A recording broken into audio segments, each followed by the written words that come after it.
One of the sales strategies that's working well for me and that I plan to do more of in 2025 is free webinars, or what I like to call helpful masterclasses.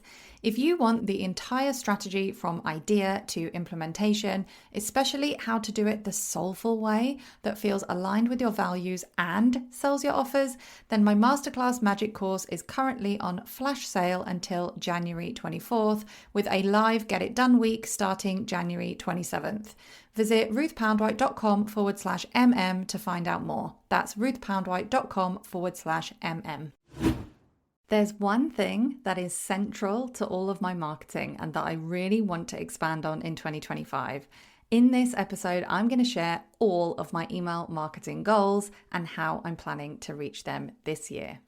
Welcome to the Soulful Sales Show, where we talk about believing in the value of your offers, getting them in front of your right people, and selling more of what you do in your unique way.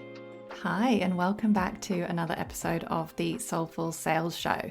So I think, although it might be different, but I think that this is going to be my final episode where I'm talking about, the bigger goals and plans and trends for 2025.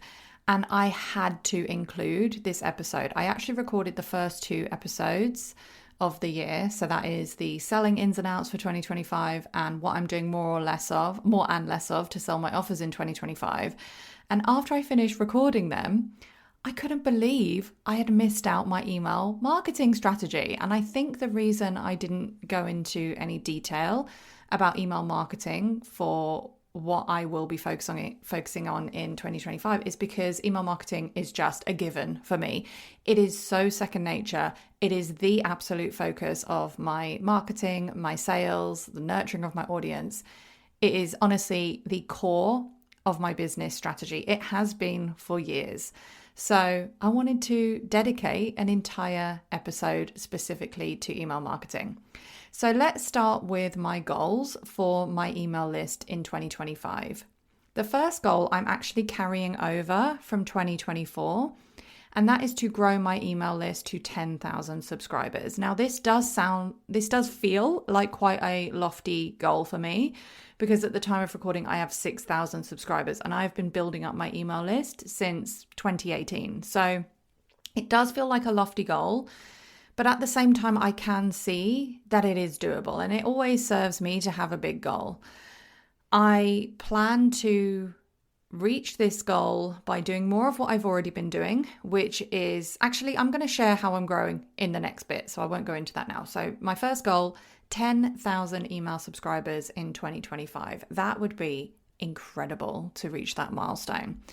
The second goal is that I want to have a year's worth of emails in each of my 2 evergreen email sequences. So in 2024, I set up 2 evergreen sequences that are designed to send an email every week on Wednesdays and Sundays to subscribers no matter when they join my email list. So let's say someone joins today, they're going to start getting that sequence from Wednesday and Sunday. From when they join, they're going to get email 1. Some people have already been on my list for months and years. They are further down in that sequence. Does that make sense? So my goal in 2025 is that I want to have a year's worth of emails, which is 52 emails in each of those sequences. I know that sounds a lot, but most of those emails are repurposed from things I've sent in the past. I actually find those sequence emails really, really easy to create. It's just a matter of sitting down and batching them for me. So that's my second goal. My third email marketing goal of 2025 is that I want a much better onboarding email sequence for my members and a shorter onboarding email sequence for all other purchases. At the moment, if you purchase anything from me, you get 1 email. That's it. And it's just basically an email telling you how to log in. If you sign up to my memberships, you also only get 1 email. That does go into a bit more detail. And I do have a little bit of a process I take people through in that email. But I really want to take people through more of a process of understanding the support that's available to them, sharing what's inside the membership, how to ask questions, how to feel about it, like showing up and all of that kind of thing. So I really want to have those sequences set up, and I'd love to just add a little bit more to the post-purchase sequence to check in with people, how they're going, invite them to join my client-only Facebook group and stuff like that. And my final email marketing goal of 2025 is I want to make sure I have a relevant tripwire on every single freebie. So as it stands, I have, and the tripwire, by the way, in case you're not familiar, is when people sign up to a free lead magnet, they're instantly presented with usually a low cost offer to buy something, and it's often a limited time offer. That's the tripwire. I do have tripwires on all of my freebies, and actually when I did the numbers for 2024, I can't remember the percentage off the top of my head, but it was a significant chunk of my income came from tripwires, upsells, and order bumps. So those kind of add-on offers. So I want to make more of that in 2025. I do have tripwires currently, but often I just throw on a tripwire that's ready, even if it's not necessarily related to the freebie. I want to be a little bit more, test different tripwires, have more tripwires available, see what works and maximize those numbers. So there are my 4 goals: 10K subscribers, a year's worth of emails in my 2 evergreen email sequences, an onboarding sequence for my members, a shorter onboarding sequence for other purchases, and tripwires on every freebie. So here's how I plan to meet those goals. And I am splitting this out into 3 categories: grow, nurture, and sell. This is something I talk about in my sustainable marketing course, but basically if you want to simplify the marketing and selling in your business, you need to boil it down to how are you growing your audience, how are you nurturing your audience, and how are you selling to your audience. So obviously I use my email list basically for all 3. So I've split how I plan to meet these goals into these 3 categories. So let's start with the grow category, how I am planning to grow my audience in 2025. Number 1, I am adding a new summit. So for the past 3 years, I have done 1 summit per year. In 2024, and this is something I talked about in the earlier episodes, the last two or 3 episodes this year. In 2024, I called in a lot more support with my summit. I joined the Summit in a Box Accelerator program, and that has made me feel like it's so much more doable for me to add another summit. Now, if you've run a summit, you will know it's a lot of work. And actually in the past, I ended up really burned out and wondering if I would ever do a summit again. Even though it brought in a really good, decent amount of income, I wondered whether it was worth the payoff. My summit in 2024 was really different. It was much more organized. It was much easier, and it was thanks to support. So I'm adding in an additional new summit in 2025 that is called the Mess of Success. You can actually sign up to the waitlist at messofsuccess.com, or is it themessofsuccess.com? I'm going to add the correct link in the show notes, but try either of them. So yeah, 2 summits. My last summit grew my email list by 1,000 people. Obviously, I do get unsubscribes after the fact, but yeah, I'm really, really hopeful about this strategy for growing my email list. The second way I plan to grow my email list in 2025 is what I've already been doing in 2024, which is to be part of other people's summits and bundles. This is definitely really working for me. Some summits and bundles have better results than others. That's fine. I'm going to aim to be, as discerning as I can, but I'm going to do a significant amount of these in 2025, hopefully a couple per quarter so that I don't overwhelm myself. And then the third way I'm planning on growing my email list in 2025, and this is the thing that I'm really adding in. I should also say this has been on my goals for probably 2 years, and yeah, I'm not beating myself up about the fact that I haven't done it yet, but I am absolutely declaring and recommitting to this goal, which is freebies and low-cost offer funnels, specifically running paid ads to those funnels. So most of the growth I have had in my business so far has been organic. I haven't really used paid ads much. I have used them a bit, but not much at all, and they're not responsible for most of my audience and sales. But I really want to go deeper into paid ads this year, so I'm hoping that will grow my list by a big chunk. So I do have a lofty goal, but I also have decent ways to get there. So let's talk about nurturing my list. I guess I have less to say in this area. I want to fill up the evergreen email sequences, like I said, and if I have a year's worth of emails in 2 sequences, that means everyone on my list is going to be getting 2 emails a week from me on autopilot, even if I'm not showing up and writing emails every week, which that just feels amazing. So that's the baseline. I'm going to continue with mostly sending shorter emails. This is something that I experimented with in 2024, And I found that it really helped with my click-through rates. It really helped with affiliate promos and stuff like that. So I'm going to continue to write mostly shorter emails. And I am going to continue to give myself permission to send emails more frequently. This is really a bit of a stretchy thing for me. So near the end of 2024, I decided to send an email every single day of the week, apart from one day at the weekend. So 6 days a week, basically, for a whole month. And it was such a great experience. It was such a great experiment to challenge myself to do that. I realized that I felt very, very free in terms of all the things I could talk about. I really loved that.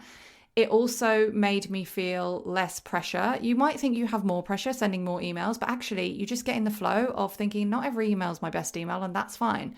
So it took off the pressure and I sold more stuff. I don't think I had a drastically bigger unsubscribe rate as well. I don't actually have the specific numbers off the top of my head, so that is something that I should probably look up. But yeah, I don't think it negatively impacted my business. I think it was a positive thing. I think the only difficult part about it is the mindset around how I feel sending more emails. But I definitely want to give myself permission to send more emails in 2025. So that's it for the nurture side of my email marketing. And finally, on the sales side. So I already sell in pretty much all of my emails already, even those evergreen sequence emails. Where possible, I will subtly and softly link out to my offers that are related to whatever I'm saying in that email. So I'm going to continue to do a lot of the same. I'm also going to continue my laid back launching strategy, which is basically repurposing emails I've sent for a launch in the past, tweaking them, upgrading them, scheduling them all in advance, and having a really laid back launch based on pre-scheduled emails and not all of the bells and whistles. I'm definitely going to continue to do that at least once every month, probably. I do want to stretch a bit with the way I launch. And I think I've mentioned this in the other episodes about 2025, but that doesn't mean laid back launching is going away for me. It's just that I want to do both. And then the final thing that really I do want to change, because most of that is stuff I'm doing the same, is I want to get back better at tracking conversions now that my numbers are bigger. I think when we have a smaller email list, it's really hard to draw concrete conclusions about how things are doing, like based on click-through rates, open rates. Obviously, it is still worth looking at that stuff, but the larger your list gets, the more data you have, the more of a difference a simple tweak can make. And I have seen this very, very strongly with my summit. So when I ran the Soulful Sales Summit in September of 2024, so the way the summit works is it's free to sign up, and then as soon as people sign up, they instantly get an option to pay, to upgrade, to get ongoing access to the summit plus a load of bonuses, right? And the conversion rate for that was really, really low. When I first opened registrations to the summit, it was something like 4% of people who were signing up for free were upgrading to a paid ticket. And with the help of the Summit in a Box team, I made some adjustments to the sales page for the upgrade, and I doubled the conversion rate to 8%. And when you're talking about bigger numbers here, so let's say like 2,000 people signed up, that is a 4% to 8% jump is a massive difference in the bottom line of the summit. So that's just one kind of example of why tracking those conversion rates can make a much bigger difference, especially when the numbers are getting bigger and bigger.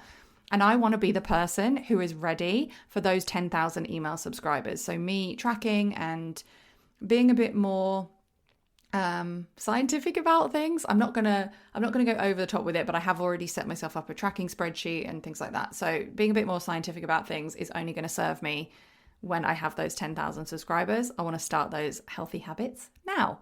So yeah, I hope that you found that interesting and helpful for your own goals. Like I said, email marketing really is the core of everything for me. The more effort I put into my email marketing, the more it pays off in terms of sales, audience, connection, all of that stuff. It really is the core of everything. So those are my goals for 2025. Hopefully I'll be checking in at the end of the year or the beginning of next year and sharing how it went. But yeah, if you are new to email marketing, if you are not prioritizing it, I really encourage you to pick a couple of goals. Doesn't have to be as detailed as mine, but pick a couple of goals to really prioritize this amazing asset in 2025. And actually, I think at the time of release, I am speaking at a summit, the Hobby School Monetize Your Craft Summit. I have a presentation in that summit, which is all about why you need to be building your email list and the first steps to get started. So don't worry if you don't actually have a craft that you're monetizing. It applies to any kind of business owner as well. And my affiliate link for that is ruthpoundwhite.com/hobby summit, all one word. ruthpoundwhite.com/hobby summit, all one word. That is my affiliate link. The event is free, but there is a paid upgrade. Okay, so that's it from me when it comes to my email goals for 2025. And yeah, I'm excited about them. Oh, and I should also totally say that I have some low-cost offers to help you with your own email marketing. There is the $10 Sell More with Email Bootcamp, which you can find out more about at ruthpoundwhite.com/email-sales-bootcamp. And early March, I'm going to run a live Get It Done week to create a strategic freebie over the course of the week. And if you get it done, I will promote your freebie with my audience. You can get that as a member of the Soulful Growth Club at soulfulgrowthclub.com. Thank you so much for listening to another episode of Soulful Sales. If you have a moment to rate and review, know that it really does make a difference. And if you'd like to carry on the conversation, then you can connect with me on Instagram at Ruth Poundwhite, sign up to my newsletter at ruthpoundwhite.com/newsletter, or my personal favorite, join me inside the low ticket membership at ruthpoundwhite.com/membership. And keep doing what you're doing because your work really does matter.